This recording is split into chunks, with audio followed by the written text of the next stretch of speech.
Today we have a wonderful panel of experts here to provide some valuable health information for you. First we have Ms. Cameron Rowe. She's a registered dietitian for Wake County Health and Human Services. And next we have, let's see, Dr. Nidra Thacker. She's a family physician for Alliance Medical Management. And last but not least, we have Dr. Danielle Robertson Keaton. She's a child and adolescent and adult psychiatrist for Wake Med. And as we get started, I'd like to provide you all with a little bit of a background. We're going to discuss various chronic disease topics today, but first I want to give you an update on COVID-19. Now, the pandemic has been over for about a year and a half now. However, COVID is still with us, and it's not going anywhere, unfortunately. We're still seeing the impacts of COVID-19 and the pandemic, and largely we're seeing that through long COVID. And long COVID is a condition that can present with various symptoms like respiratory issues, chest pain, mental health concerns. It can affect every system in the body, and we'll be talking about that more during our presentation. We want to make you aware that getting the updated booster is very important. You see a lot of commercials. Your doctors are probably telling you you need to get your booster, you need to get your booster.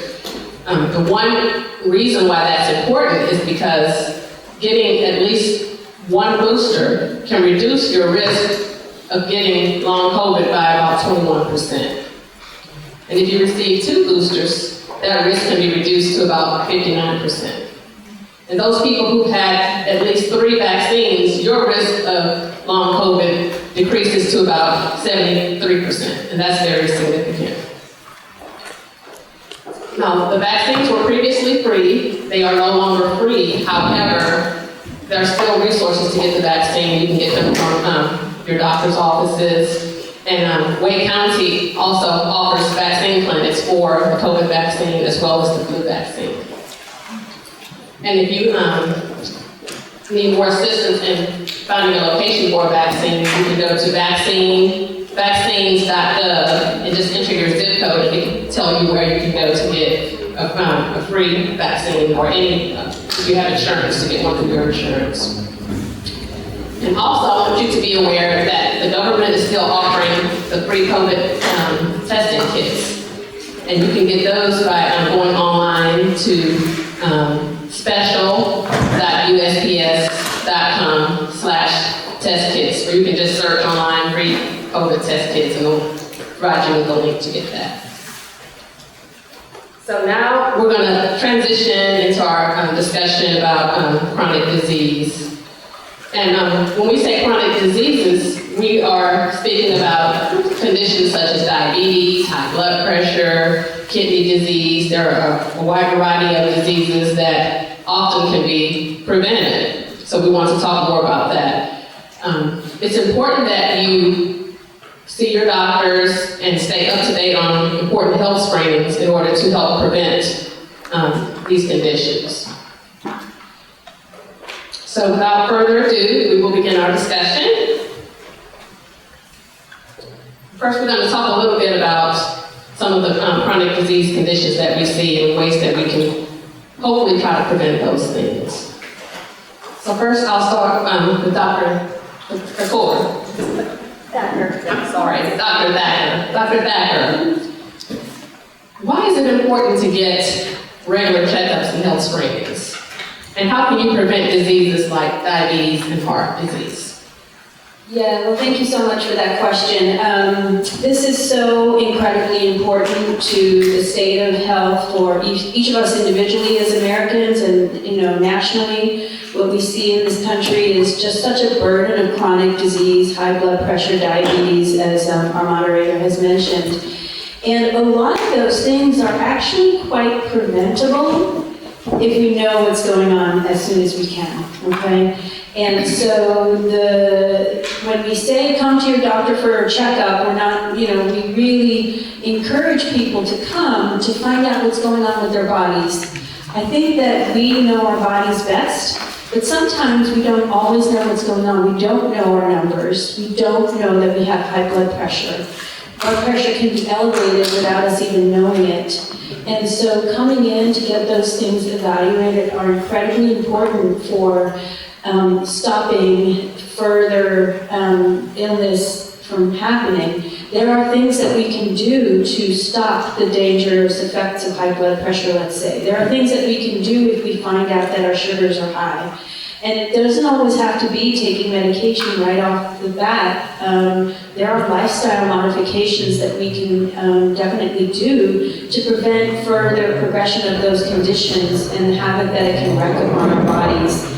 And so I'm willing to get into more specifics and more details about that, but for yourselves, for your families, for your loved ones, for your neighbors, please encourage people to go get your numbers checked, such as your blood pressure, such as your A1C, which is a measure of how your glucose has been averaging in your body over the past 3 months. Go find out what your cholesterol is. There are even some things that you can do at home on your own. For instance, if you know what your waist circumference is. Waist circumference has been shown to be associated with metabolic conditions. A waist circumference higher than 35 inches in a woman is considered at risk for metabolic conditions. Waist circumference greater than 40 in men. And so that's even something that you can do at home. And that's why I think when you go to community events and there's blood pressure screenings that are there, people take advantage of those because that's another way to find out what your blood pressure is. I can certainly go on and on and on. And we didn't even get to cancer screenings, but that's kind of, those three main things, your blood pressure, your A1C, and your cholesterol, okay? So I'm going to talk more about that. Can you touch more on the specific screenings for the conditions as well as for cancer as well? Sure. So I think I talked about the screenings for blood pressure, for hypertension, obviously it's the blood pressure. Depending on what your other medical conditions are, your doctor will advise you as to what your target goal is for your blood pressure. For your A1C, you want to aim for an A1C less than 5.7 or 5.6. That would be in the non-diabetic range. Anywhere from 5.7 to 6.5 is considered pre-diabetes, meaning that your sugars are running in a way that's going to eventually lead to diabetes if you don't make some kind of intervention. And usually if you work with your healthcare provider, you can make a huge difference.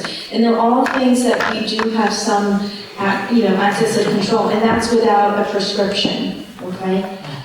Talked about the A1C, we talked about the blood pressure, cholesterol. There are certain cholesterols at which your provider may encourage you to make some dietary changes, make some changes in your physical activity, increase your fiber intake. So those are sort of those three global health measurements that we look at. In terms of cancer screenings, there are some important cancer screenings that are very evidence-based, very highly recommended. One of them is for all adults over the age of 45 to get checked for colon cancer. The gold standard is colonoscopy. If the colonoscopy is normal, it's every 10 years. But there are other variations of getting checked for colon cancer. The other one for women, of course, is mammography. Depending on which guideline you choose, mammogram breast cancer screening usually starts at the age of 40 for women, and it's either yearly or biannually, and your individual risk also plays into that. So once again, a conversation with your provider about your family history and your own personal risk for developing breast cancer. For women, once again, cervical cancer screening, getting your pap smears done. If you have normal paps, You can go as long as every 5 years because of the technology that we have now. When we were coming up, when we were younger, it used to be every year, but we have new technology now that is allowing us to extend the frequency in which we get cervical cancer screening done. And then for men, prostate cancer screening also, after the age of 50, or sometimes even 45, depending on family history. And that, once again, is a conversation with your provider about your individual risks. Thank you for that, Dr. Kapoor. Now, Dr. Kapoor talked quite a bit about the various health screenings and why that was very important. But Cameron, could you please touch on what role nutrition plays in preventing diseases like heart disease, diabetes, and certain cancers? And are there any foods that you know of that are beneficial in preventing these things? Yes, thank you for the question, Dr. Etienne, and thank you all for having me today. It's good to see you again. I was here last November, and so I recognize a lot of your faces. So yes, to answer your question, diet is really important when it comes to reducing your risk of chronic disease. So according to the CDC, chronic diseases such as diabetes, high cholesterol, heart disease, cancer account for some of the most common health problems in the U.S. Chronic diseases are the leading cause of death and disability, and 75% of healthcare dollars are spent to treat these diseases.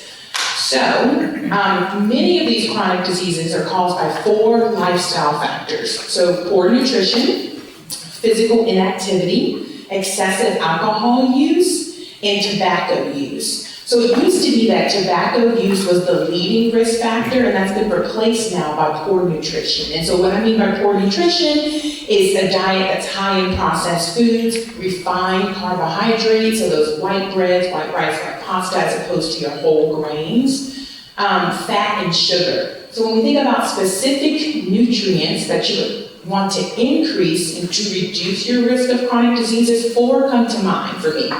Fiber, Dr. Thacker mentioned that earlier when she was talking about cholesterol. And so, only 5% of Americans meet the daily recommendation for fiber, which is 38 grams per day for men and 25 grams per day for women if you're under 50. If you're 51 or older, it's 30 grams per day for men and 21 grams per day for women. Okay, so one of the ways you can get more fiber, right? Eating more fruits and vegetables, switching some of your grains to whole grains, but also incorporating more plant proteins. Plant proteins, for example, things like beans, legumes, nuts, and seeds contain more fiber, more vitamins and minerals than animal proteins. So that's just one example. The other thing I think about is potassium. And so in the US, we tend to eat more sodium than we need. And so sodium, we know, and we'll let the doctors talk more about that, but the impact that sodium has on our blood pressure. And so potassium helps to counteract that. And so foods that are high in potassium, fruits and vegetables, also dairy products. But the thing to keep in mind is before, significantly increasing your potassium, make sure you talk to your doctor first, because there are certain medical conditions that or increasing your potassium or eating too much potassium can negatively impact. Thank you, that was very helpful. Now, can you touch on some easy and low-cost ways people can eat healthier? I sure can. So earlier I mentioned eating more plant proteins. And so some of you might be looking at me like, but I'm not telling you to stop eating meat altogether, okay? But just, thinking about starting with maybe 1 to 2 meals a week. You might have heard of Meatless Mondays. And some restaurants or different things doing that, but that's one way to also not only increase your fiber, vitamins, and minerals, but help out your wallet. Because we all know with inflation, groceries are high right now, but plant proteins are cheaper. So that is one way. Sorry, I turned my page. The other thing is being mindful of portion sizes. preferences, right? And so one of the portion size is how much you're eating, and compare that to the serving size. If you look at that nutrition facts label on the product, right, the recommendation. And so one, being mindful of your portion sizes helps to extend your food longer. The other thing is not shying away from canned, frozen, or dried fruits and vegetables. So I know, for some individuals, the preference may be fresh, but we're very fortunate in North Carolina that we have a lot of fresh produce that's in season year-round because of our weather, but not everything is always in season. So that's another way you can save money, because canned and frozen and dried fruits and vegetables are picked when they're ripe. Then, they're canned or they're frozen or dried, and so you're still getting that good quality. Just be mindful of any added sodium or any added sugar or seasonings or spices, because that changes the nutrition somewhat. The other thing is meal prepping. So personally, I do this. Usually Sundays is my meal prep day, but I'm flexible with that depending on what's going on in the weekend. But that really helps me during the week if my meals are already prepared and taken care of, to not hit the drive-thru on the way home when I'm tired. Now again, sometimes you're going to do that. Don't beat yourself up. But if you have a plan in place that's going to help you in the long run, those are just a few of my tips. Very good tips. We all can take heed and adopt some of those to be healthier, most definitely. So we talked about different risk factors for chronic disease and things we can do nutrition-wise to improve those things. But I'm going to ask Dr. Keaton, what is the impact of stress on our physical health? And what are the signs that stress is negatively impacting someone's health? So that's a very broad question. So I'll try my best to break it down. So overall, all these things are connected. Everything that she's talking about, Ms. Cameron, everything that Dr. Becker is talking about, as well as stress management. So your body needs to operate as a whole. And so your mind, your exercise, the things that you eat, all these things are connected. So when you're stressed, these things are causing changes in your body. So your hormones are changing, causing a negative response in your body. So that can increase your blood pressure, and that can go down to lead to those chronic diseases that we were talking about earlier. So it's very important to be mindful of the things that you are engaging in, the people that you're around, the activities that you're doing, the amount of service that you're providing. So like we all have kind of a monitor, like our own, we have to gauge our own activity level. So sometimes we are too involved in too many things, and that can be something that causes us more stress. Or we're not doing enough that is a stress reliever. So it really depends on the individual, but it's good to be able to like take a step back and be mindful when you're engaging in certain activities. So we talk about like mindful eating. So instead of like watching TV while you're eating, but like being present in the moment, that's being mindful, like watching where you are in that moment and taking time to kind of just be there and not thinking about other things, like taking the time to enjoy your meal, enjoy your family. And all these little things can really decrease the amount of stress that you are experiencing on a day-to-day basis. Thank you, Dr. Keaton. Now, we know we want to be healthy, we want to eat right, try to do the right thing. What are some affordable resources for people, and maybe free resources that people can access to manage their stress levels? So there's a lot of apps out there for anything. So the other things that are important to kind of focus on is sleep. And there's apps that you can use if you have a hard time sleeping. There's an app called CBTI. And so there's a type of therapy that, walks through your thoughts and like the things that pop in your mind and how to like manage those thoughts. So they also have that for sleep. And this is a free app. There's also an app called Calm. You've probably seen a commercial about it before. That one does have some like charges for some of the higher, services. but there's a lot of things you can do to try to help your body sleep. So we always talk about sleep hygiene, and that just means like getting your body prepared, your mind prepared to sleep. Sleep is so important for like babies all the way through adulthood and geriatric age. And so like this is really important to be able to make sure that your hormones are actually where they need to be over the course of the day, and your sleep resets your body. So you can also do things like listening to certain kind of music before bed to help calm your mind, as well as there are things that you can do to assess your stress level. So there's apps that you can look up an assessment or a quiz and say, hey, am I struggling with anxiety? Am I struggling with depression? Or are there signs of other like mood issues going on? And if it's something that you don't talk openly about, there's definitely ways to just look those things up online. But then if you are concerned about any of those things or having a concern about your mental health, those are things that you definitely should talk to more about your doctor. Thank you, Dr. Keaton. Now, we're approaching the holiday season. The weather is changing, our days are shorter, we have less daylight.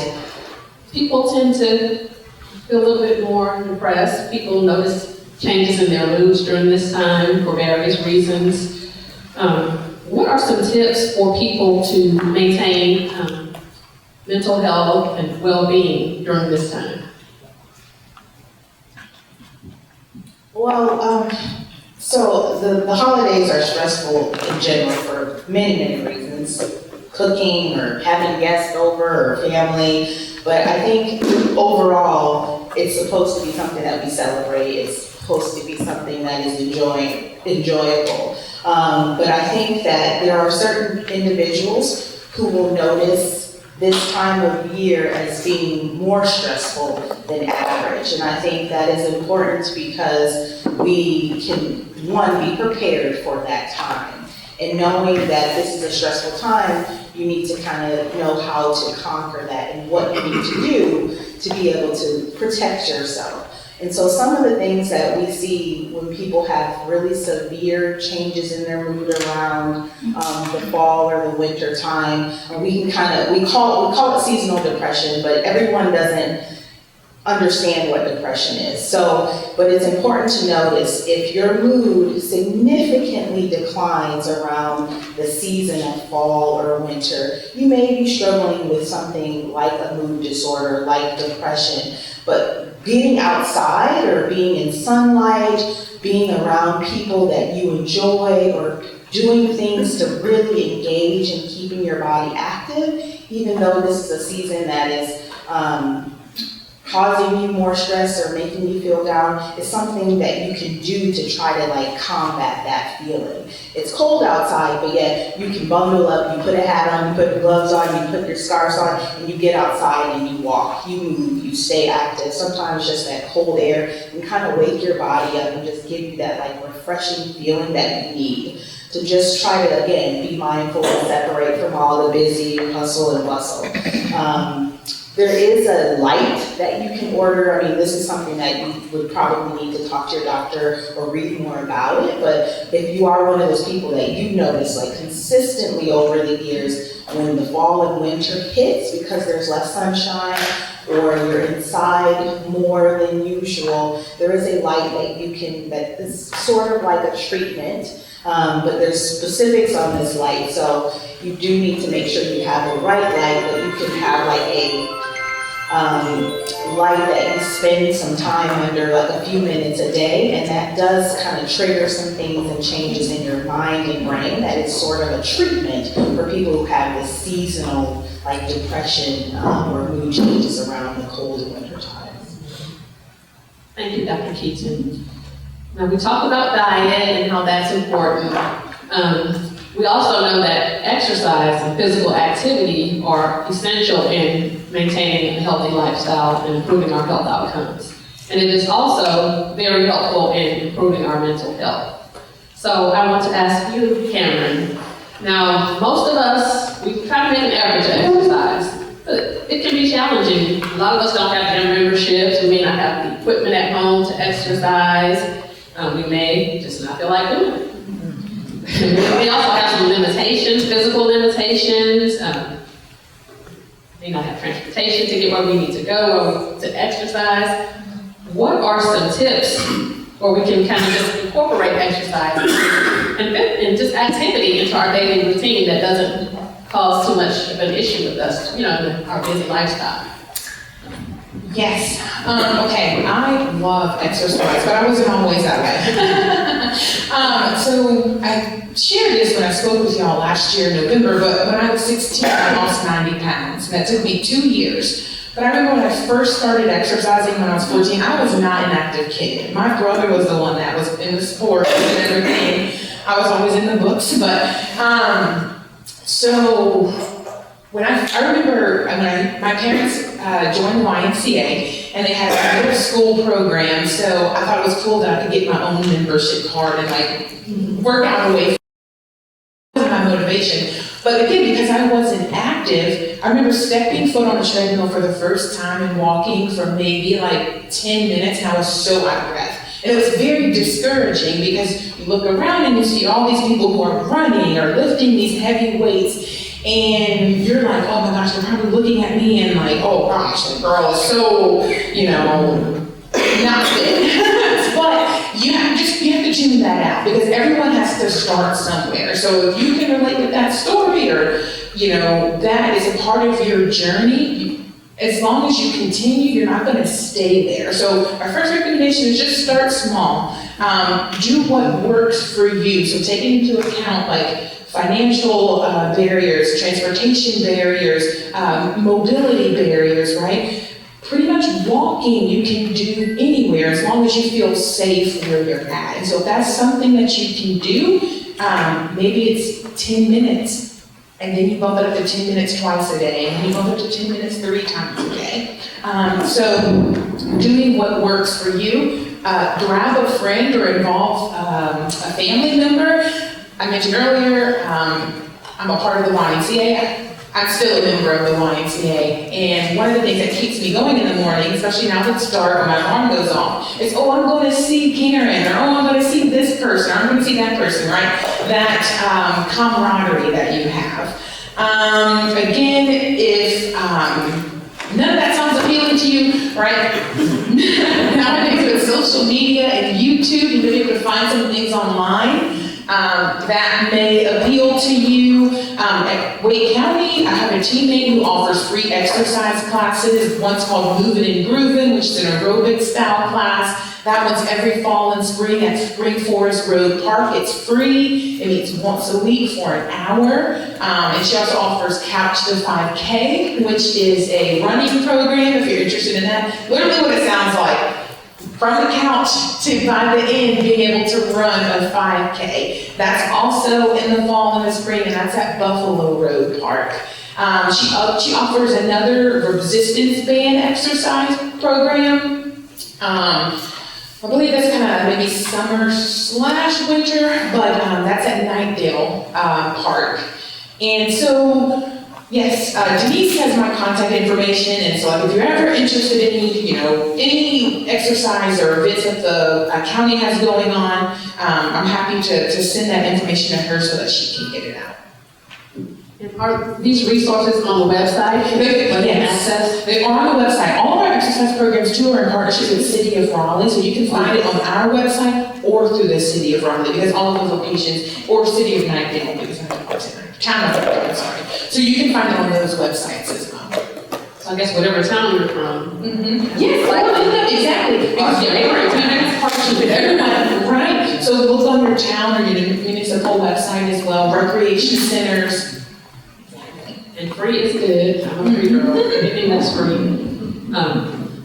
Now, when I did the introduction, we started off talking about COVID-19. And I mentioned that, COVID is still here and it's something that is not going away. And we also have our friend flu. Flu has been here forever, and COVID has pretty much become the same thing. It's going to be something that's with us. It's more, as we approach flu season, we're seeing more cases of COVID, and we're also seeing a lot of cases of RSV.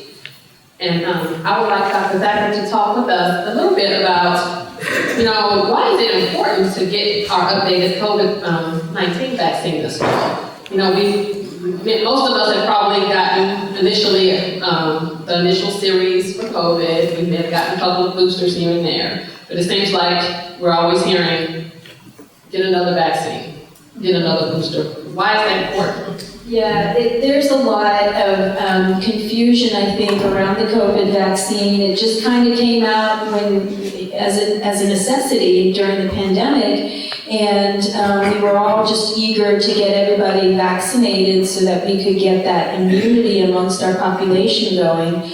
And now the vaccine recommendations continue for the need for getting the COVID vaccine. So I think Dr. Etienne mentioned a couple reasons why it's important to get the COVID vaccine. She mentioned really good data around preventing or decreasing your risk of long COVID. And so that's one reason, so decreasing your risk for long COVID. Your immunity can wane for COVID, so boosting your immunity, the same way we try to boost our immunity every year with a flu vaccine, that's important. Additionally, these vaccines, both the flu and the COVID, are tailored to really target the strains of the viruses that are going to be circulating that season as best we can predict, right? So the flu vaccine or the COVID vaccine that we got last year may not be very effective for the vaccine that is evolving, because the virus evolves, right? The virus evolves, so we as humans have to kind of catch up to them. And so that's why we're constantly updating the vaccines. And that's why it's necessary for us to go ahead and get the new vaccines as they come out. The CDC just did actually make a recommendation late last month, stating that for people who are immunocompromised, who have a weakened immune system for whatever reason, and people over the age of 65, it's recommended that you get a second booster 6 months after the initial new virus. So that's kind of new information that is out there. So for immunocompromised people over 65, it's recommended to get a booster of that 24-25 vaccine. The other reason why we want to keep updated with the vaccine is because it's shown that if you get the vaccine, you may get COVID. My patients often will ask me, well, I just got the vaccine, why am I getting COVID? Your length of COVID duration of the infection is going to be less. The severity of your symptoms is going to be less. The COVID vaccine has definitely been shown to keep people out of the hospital with severe COVID symptoms. So by getting the vaccine, we're really lessening the blow of the virus, and that's why we continue to recommend it. And similar with the flu shot. And yes, when you get the vaccine, sometimes there is a little bit of a side effect. You may feel a little bit achy in your arm the next day. Some people even feel a little fluish or under the weather. But that is going to be a lot less severe than the potential actual infection that you would get if you hadn't been vaccinated. So that's why we continue to encourage getting the vaccine. I have another question for you. So if someone gets COVID and, they've been vaccinated, but they still develop a COVID-19 infection, what can they do? For their symptoms, is there anything out there they can take, or should they be looking for certain signs or symptoms? Yeah, so, COVID, the way the symptoms present are very similar to the way flu presents. The upper respiratory symptoms, the body aches can be very intensive. The main thing that you really want to do is self-care during that time, rest, fluids, all the things that, that kind of make sense for when you're sick, eating properly, making sure you're getting enough sleep, trying to stay away from others so that you don't spread infection. All the different, medications that may help you for a cold, such as basically Tylenol to help yourself feel better. There are certainly people who are at risk for severe COVID, and that would involve a conversation with your provider, because there are medications that are out there that will also help lessen the duration and severity of the COVID infection. Namely, Paxlovid is one of those medications, and some of us in this room may have been on it. And so I do prescribe Paxlovid. I do prescribe Paxlovid for people who are particularly at risk. People with other, severe things that compromise your immune system, or if you're really having a lot of other, medical problems that make it more difficult for you to fight an infection. That's what we would also recommend. So there are some other things that we can do to help you get through COVID. But getting the vaccine is the first step in prevention, for sure. Thank you, Dr. Thacker. So what should we do now? Like, we're in the holiday season. We may have family members coming over for Thanksgiving dinner or Christmas dinner. Previously, during the pandemic, it was recommended, social distance, wear a mask to prevent COVID. So what should we be doing now that we have the vaccines? Is it any difference in how we should act when we're in large gatherings? Any advice for that? I think that's a great question. Should our behavior change? Well, first of all, we know that social connection, as our colleague here mentioned, social connection is so important. So isolating ourselves during the holidays is really just not something that we want to do. But on the other hand, we do want to take precautions, right? And those precautions are the common sense precautions that we should always be using. If you yourself are sick with upper respiratory symptoms, you're actively in the first stages of your infection, you're running a fever, you're coughing, you're having a runny nose, if you're having a fever, you may need to sit out an occasion, and that's really sad. And so hopefully that doesn't happen to anybody here, because nobody wants to miss an event. If you're feeling well enough to be around people, but you are coughing, please wear a mask, just out of consideration for the others around you. If you are feeling well, but you're noticing that somebody in your gathering does not look well or is having symptoms, you could ask them to wear a mask, or you could just gently put a mask on for yourself. It's all about preventing respiratory droplets from getting into your own system, okay? And especially with family gatherings, we have little kids, you can't certainly ask them to cover their mouths. So if you in particularly are concerned about your own immune status, if you have conditions that put you at higher risk for getting an infection such as COVID or flu, you might just want to wear a mask at that point to protect yourself. Still enjoy, have a great time. When you eat, obviously take the mask off, but at other points put your mask on and just let people know you just need to protect yourself. And at this point, the more we normalize mask wearing, I think the better off I think we all are keeping ourselves safe. Thank you for that. That's very helpful. Can you also touch a little bit on long COVID? Is this something that only certain people will get if they're not vaccinated? Is it just for older people who have underlying medical conditions, or can anyone get it? And what happens to these people? What symptoms do they experience, and what is their life like? Yeah, long COVID, I think, is something that we're still trying to learn a lot about. Long COVID can affect anybody. It doesn't matter how healthy you were or how unhealthy you were. We do know that vaccination helps prevent or decrease your risk of it. Okay, so vaccination is probably the number one thing to think about. But long COVID symptoms are really challenging because they can affect any bodily function or system. It can present as a chronic cough. It can present as just chronic fatigue.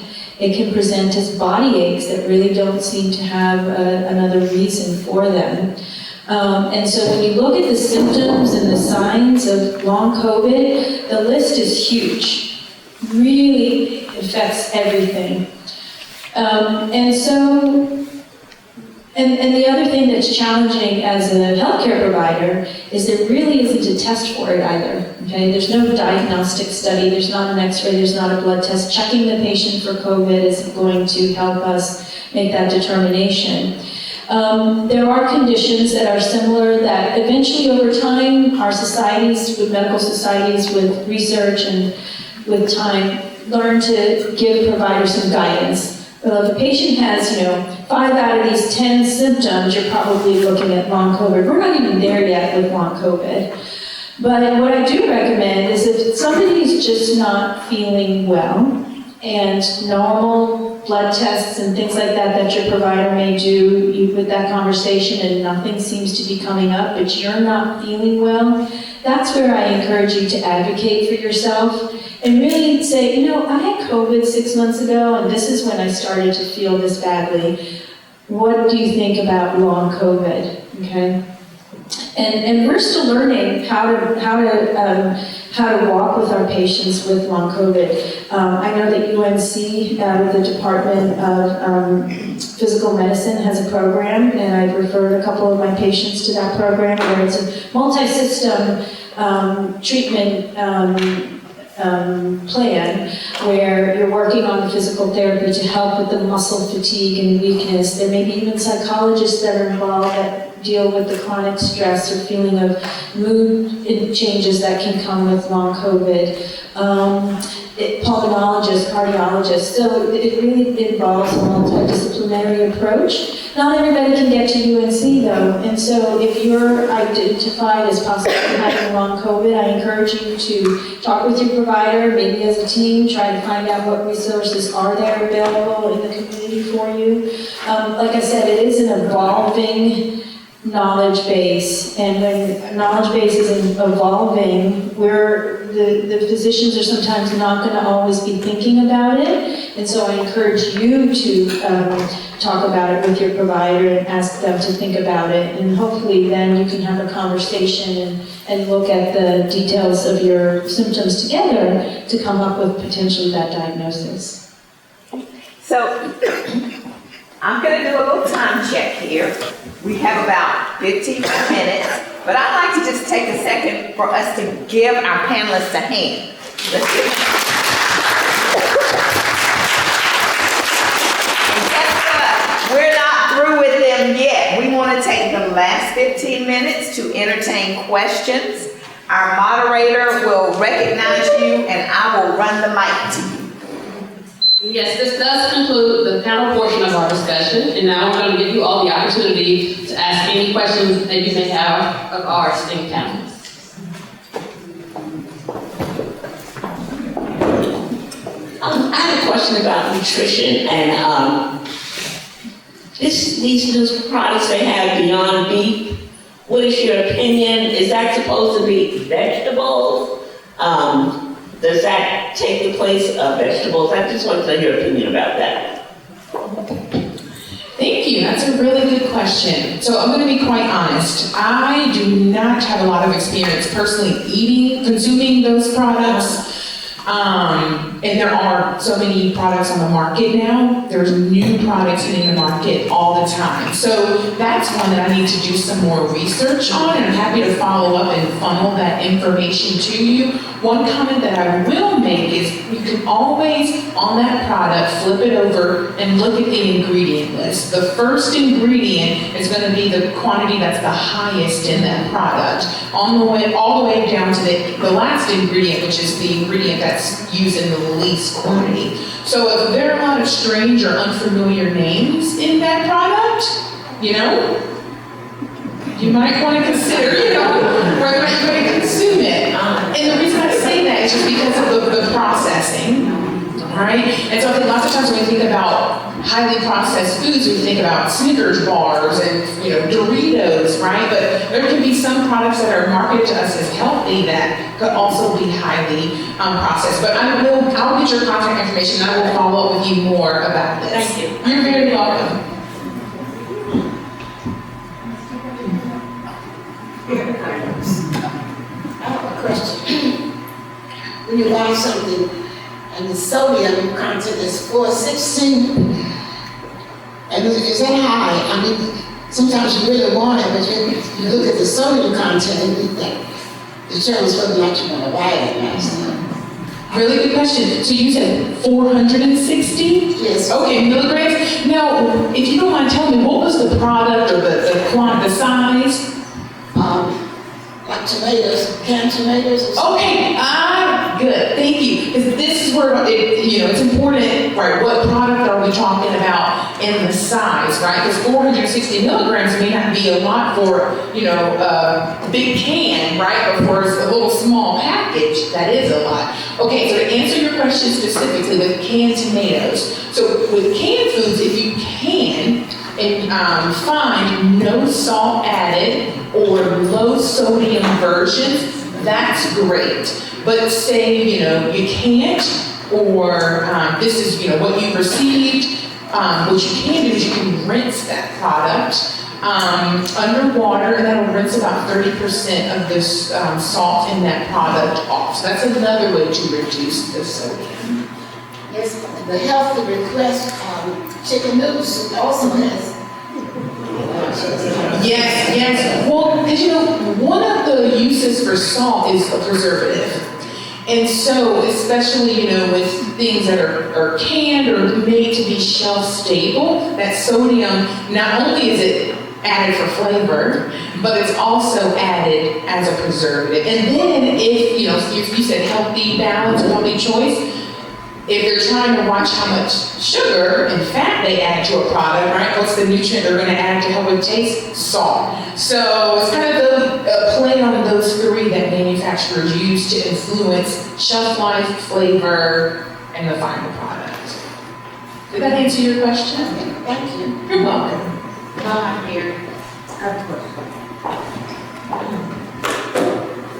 This is really about nuts. Okay. Because I like nuts too, but my favorite are cashews. Now, are they bad for you? Okay, when you say bad for you, can I ask you to expound more on that? Well, I eat it without salt. So Okay. I put them unsalted. But I did hear that, I guess as far as the caloric aspect of them, or I have, I guess pre-diabetes, maybe diabetes now. But, so is that a good nut to eat? Probably the nuts that I don't like that much of when I'm supposed to be eating. I love this question. Thank you for your honesty too. Okay, so here's the thing about nuts, right? So nuts are high in fat, right? Fat provides 9 calories per gram when you compare it to carbohydrates and protein, which each provide 4 calories per gram. So that means that any food that has a higher fat content is going to have more calories. However, right, there's different types of fat. We have saturated fat, the one that's not healthy for our heart, and we have unsaturated fat. That's the type that is healthy for our heart. That's the type of fat that nuts are high in, okay? So, but the thing about it, right, the saying, everything in moderation, right? Or, too much of a good thing is still too much, right? So the thing to be mindful of when you have nuts, again, is portion size. So the recommended serving size is about 1/4 of a cup, okay? Now that can be, that's a different amount depending on the size of the nut, right? For almonds, that looks like about 22 to 24. For walnuts, that's only, about 12 to 14. So it just depends. Now you brought up pre-diabetes. What I want to say is nuts are a great snack for your blood sugar, right? Because protein, which nuts are high in, and fat, the healthy fat particularly, help to keep your blood sugar levels more stable. So please don't run away from nuts and don't fear them. They're good. Okay, thank you. Yes, and fiber. Yes, thank you. And yes.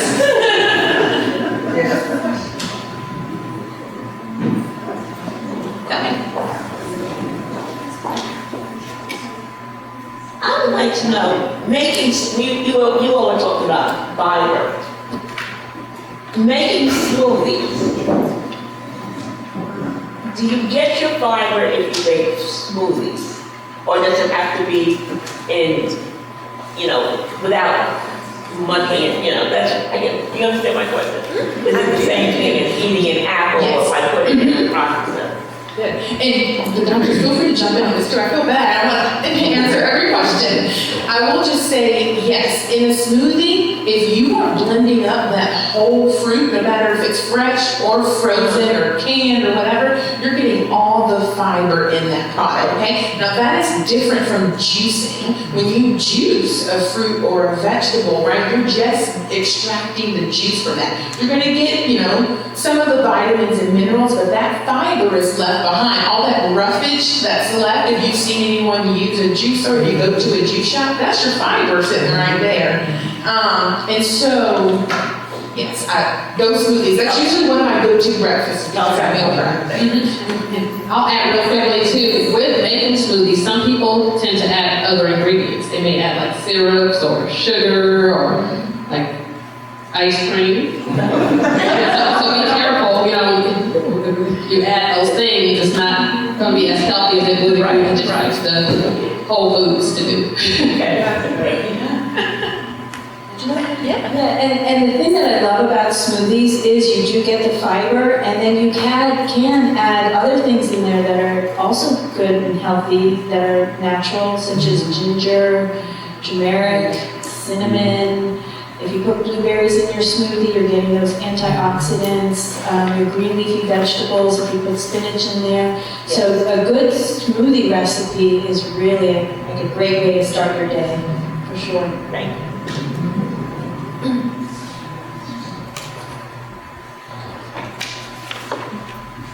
Talking about smoothies, the ones that you get from the smoothie places, they make those up now. Are they healthy or no? Getting a normal smoothie without adding stuff. So I love tropical smoothies, so I'll comment on this one. But tropical smoothie has a sweetener, and it's the turbinado. So you can get your smoothie without the turbinado, which you take out most of the sugar that's being added. The natural sweeteners, you could add ginger instead, which will give you a healthy alternative to the sweet. But a lot of fruits are naturally sweet, so if you add bananas or pineapple, if they're ripe, then those are the things that will give you that extra sweetness. Or, if that is really hard for you, you could just make it at home. It's a lot cheaper and healthier to add a little bit of honey on your own, or like non-fat plain yogurt and fresh pineapples, and that will give you some sweetness, and then you save money and it's healthier. Hi, my question is dealing with blood pressure. The top number versus the bottom number. Can you tell us which one is possibly related to stress and maybe the other one is related to the types of food and the salts that you take or eat? Possibly. Well, there's not one number that's more associated with stress or food. Those numbers can be affected by those things, by what you eat, by stress, by being overweight. So it's not just one number in particular. You have to look at both numbers. Okay. And one's not affected more than the other by those factors. Okay. And I'll also add too, if you have high blood pressure, make sure that you're talking to your doctor about your blood pressure goals. As you get older, your goal may not be exactly the same as someone who's a little bit young, who's a lot younger than you. You want to have a healthy blood pressure, but you want to make sure that your pressure's not getting too low as well. I'll actually add to that, just in terms of like feeling stress in your body and like what that feels like. Sometimes people can tell that they're stressed because they can feel it in their body. And so that can feel like your heart racing really fast, like you have a bad conversation with someone or you're very nervous. So if you feel like your heart is racing really fast, or you feel sweaty, or you feel dizzy, or you have a headache, and this is like constantly after certain activities that you're engaging in, that may be a sign of stress. So that can increase your blood pressure as well, but it's not like directly related to the number or the thing that you're doing. It's all together, but that's how you feel stress in your body. Thank you. We're gonna take one more question. Back to tropical smoothie.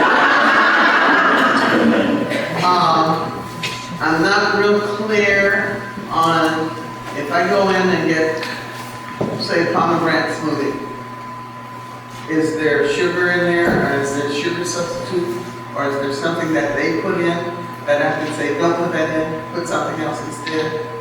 Do you order on the app or do you order directly with the person? What Do you order on the app or do you like go to the store and order? either way. So if you look at each smoothie, they'll have the ingredients in there. And it'll tell you how many calories and it'll tell you what is added. Most of the drinks have the turbinado in it, which is that sugar. So you can ask it without the sweetener, without the turbinado, and then that will at least cut down on some of the sugar. But you do need to, you can ask the people, I'm sure, like, you know, what is the sweetener added in this, or can I just have it with the whole fruits and the ingredients without any extra sweetener? Oh, That makes okay, sense. because I just got on the smoothie kick. And I was kind of probably enjoying it a little bit too much. But that's good, thank you. Thank you. Okay. Y'all, I am so sorry. We are almost out of time, but let's thank our panelists, our facilitator, and our doctors. Now, I'm hoping that they will stay a few minutes as we leave, because if you didn't get a chance to ask your question, or you didn't want to ask it in front of everybody else like me, they'll stay for you to ask it. And please, on the way out, partake of all of this good health information. So at this time, I'd like to thank Dr. Walker Pope, who is the head of our health ministry and the health ministry committee. And we appreciate all of you coming. And we look forward to another Ask the Doc when we're going to ask y'all some even tougher questions.